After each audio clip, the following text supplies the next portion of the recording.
4월 13일 한절 묵상 역대상 2장 7절 말씀입니다. 갈미의 아들은 아갈이니 그는 진멸시킬 물건을 범하여 이스라엘을 괴롭힌 자이며. 역대기를 쓴 저자는 바벨론 포로에서 고국으로 귀환하는 일에 중요한 역할을 한 에스라였을 가능성이 높습니다.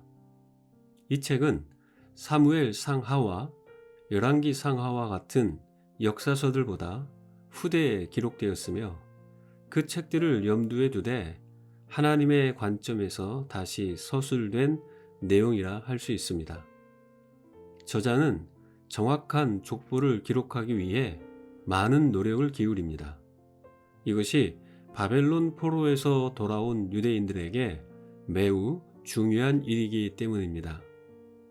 그들은 약속의 땅으로 돌아가면서 자신들의 역사를 함께 가지고 돌아갔고, 이 이름들의 목록은 그들이 누구인지를 증명해주는 아주 중요한 자료였습니다. 역대기 저자는 아담으로부터 시작하여 세대를 따라 내려오며 기록을 이어가다가 마침내 사울, 다윗, 솔로몬이 다스렸던 통일왕국 시대에 이르게 됩니다. 여러 세대를 담고 있는 이 기록은 역대기 전체를 이해하는 데 있어 튼튼한 기초가 됩니다. 족보는 한 가문의 시조에서 현재의 자손까지의 계통과 혈연 관계를 기록한 것입니다. 일반적으로 이 족보는 가계의 연속성을 증명하며 친족 간의 혈연적 유대를 강화시켜줍니다. 동시에 조상의 업적을 기리는 역할도 합니다. 만약 자신이 좋은 혈통의 사람이라면 그것에 대한 자부심이 상당해지기도 합니다. 역대기에 등장하는 족보도 이러한 순기능을 위한 것입니다. 자신과 가족의 뿌리를 찾고 기억하게 하기 위함입니다. 그러나 가장 중요한 것은 그들이 아담으로부터 이어져 온 하나님의 언약의 백성이라는 정체성의 회복을 통해 자신과 민족 공동체를 하나님만 예배하는 신앙의 공동체로 재건하도록 하기 위함입니다. 신앙의 회복과 지속적인 믿음의 삶은 자기 존재의 뿌리가 어디에 있는가로부터 시작됩니다. 자기 정체성에 대한 분명한 인식과 이해 말입니다.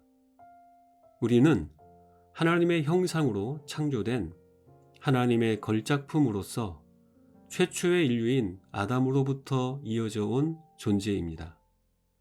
아담의 타락으로 죄의 싹신 사망 아래 놓였었지만 예수님의 보혈의 공로로 이제는 사망의 종이 아닌 의의 종이 되어 하나님 나라의 유업을 이어갈 그분의 자녀입니다.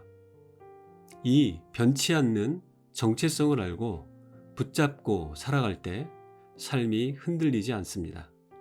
시간이 갈수록 삶은 더욱 견고해집니다. 우리의 정체성과 삶의 본질이 어디에 뿌리를 두고 있는지를 늘 기억하며 살아가시길 바랍니다.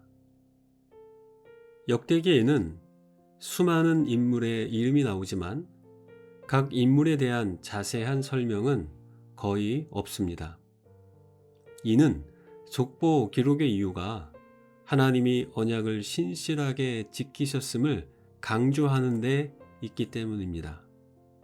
족보에서 간혹 간략한 설명이 등장하는 인물들도 있지만 대부분 한두 구절로 요약됩니다. 그리고 이들은 주로 하나님의 심판을 받았거나 혹은 특별한 은혜를 입은 사람들입니다. 우리가 인내심을 가지고 족보의 이름들을 따라가다 보면 순간적으로 우리의 시선과 관심을 끄는 인물이 나타날 때가 있습니다. 오늘 한절 묵상 구절에 등장하는 아갈이 그 예입니다. 그는 진멸시킬 물건을 범하여 이스라엘을 괴롭힌 자, 이스라엘에 재앙을 가져온 사람으로 소개됩니다. 그것이 전부입니다. 그에 대한 자세한 이야기는 여호수아에 나옵니다. 그곳에서는 아간이라는 이름으로 기록되어 있습니다만 그의 아버지가 갈미라고 소개되는 것을 볼 때 같은 인물임이 분명합니다. 아간은 여호수아와 이스라엘 백성이 여리고를 함락시킬 때 하나님의 명령을 어기고 하나님께 바쳐져야 할 물건 중 시날산의 외투 한 벌과 은 200세겔, 금덩이 하나를 자기 장막에 숨겼습니다.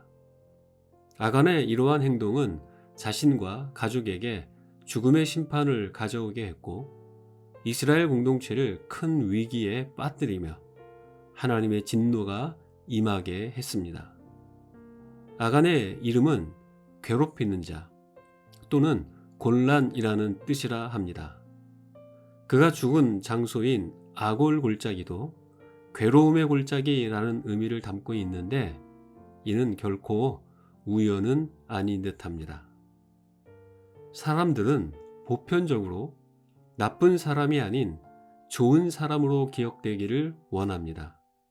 자신이 행한 일에 상관없이 말입니다.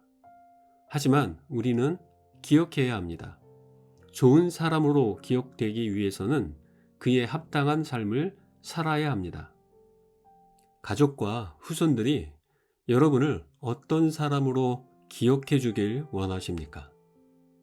가족과 가문의 위기의 원인이 되어서는 안 되겠습니다. 가족과 가문이 하나님만 예배하며 은혜를 누리는 복의 통로로 기억되어야 하겠습니다. 나쁜 일로 기억되는 자가 아니라 선한 일과 하나님의 은혜가 가득한 삶의 이야기로 기억되는 여러분이 되시길 간절히 소망합니다. 기도하겠습니다. 하나님 아버지, 우리가 하나님을 아버지라 부를 수 있는 은혜를 주셔서 감사합니다. 우리가 아버지께로 나와 아버지께 속한 자라는 사실을 잊지 않게 하옵소서. 우리 삶과 정체성의 뿌리를 늘 기억하며 살아가게 하옵소서. 또한 우리가 가족과 후손들에게 복의 통로가 되게 하시고 신실한 하나님의 사람으로 기억되는 삶이 되게 하여 주옵소서. 예수님의 이름으로 기도합니다. 아멘.